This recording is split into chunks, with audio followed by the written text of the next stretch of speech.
The winter of 1922 descended upon San Giovanni Rotondo with unusual ferocity. Snow, a rarity in southern Italy, blanketed the countryside in thick, suffocating white. Inside the friary, the cold seeped through ancient stone walls, like an unwelcome guest that refused to leave. Padre Pio sat alone in the guest room that evening, his frame hunched close to the fireplace where flames danced and crackled against the darkness.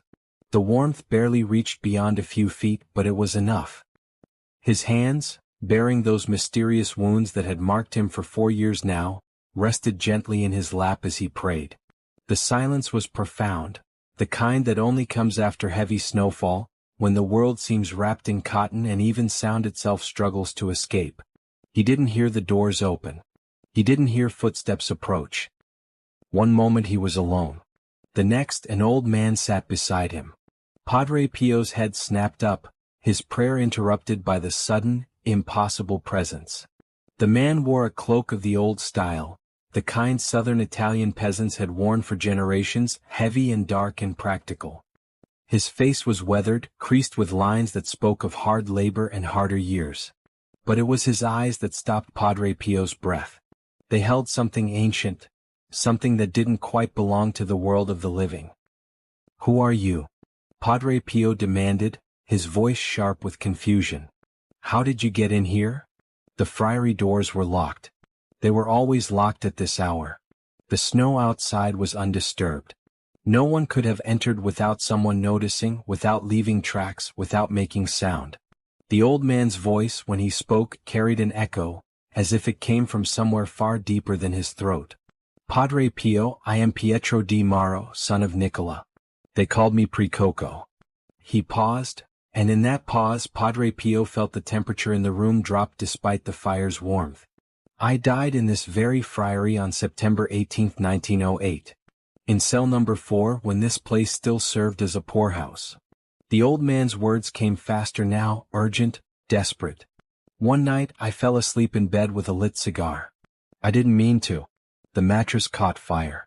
I died there, suffocated, burned, before I could escape. A lit cigar in bed. Such a small thing. A moment of carelessness, of exhaustion overriding caution." Padre Pio understood immediately, this was no dramatic sin that had condemned Pietro to purgatory's flames. This was negligence. The kind any of us might commit on any ordinary night when fatigue makes us reckless, when we tell ourselves, "Just this once," or "I'll be careful."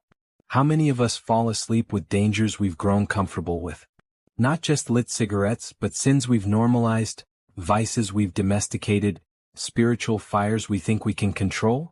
Padre Pio stared at the man who claimed to have died 14 years ago, searching for signs of deception, of madness.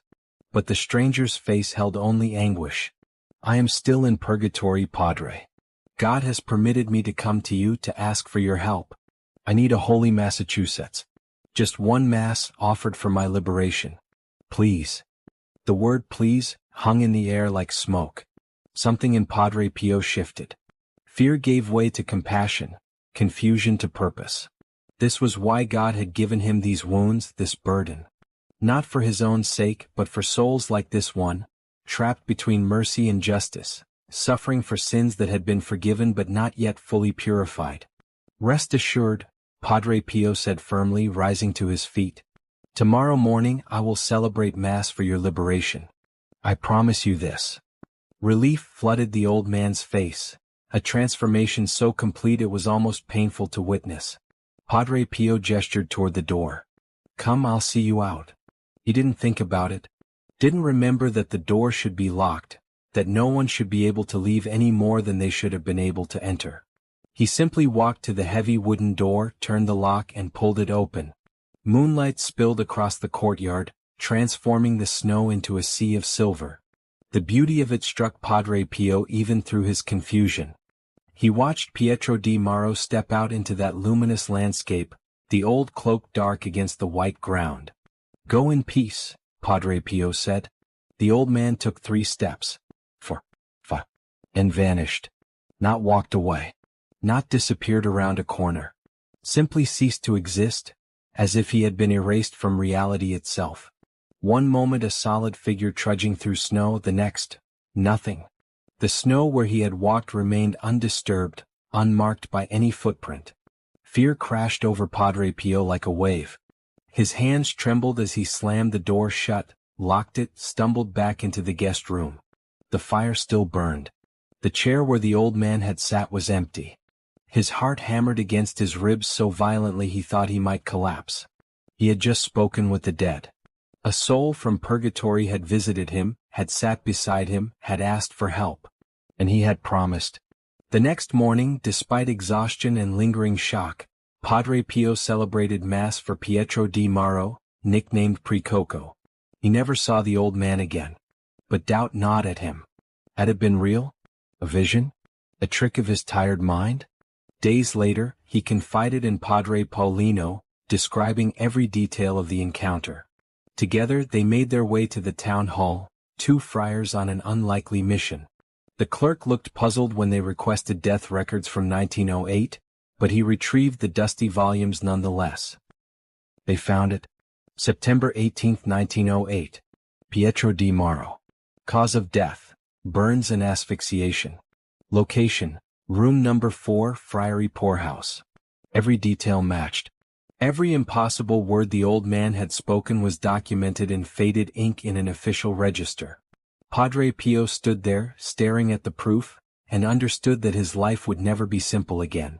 The boundary between the living and the dead had become permeable around him, and those suffering in purgatory could sense it. Here was the first great lesson Pietro taught from beyond death. We forget the dead too quickly. We bury them and move on, assuming God's mercy works instantly, that death itself purifies. But Pietro had been burning for 14 years, waiting for someone to remember, to pray, to offer a single Mass for his soul. Who among us prays for the dead anymore?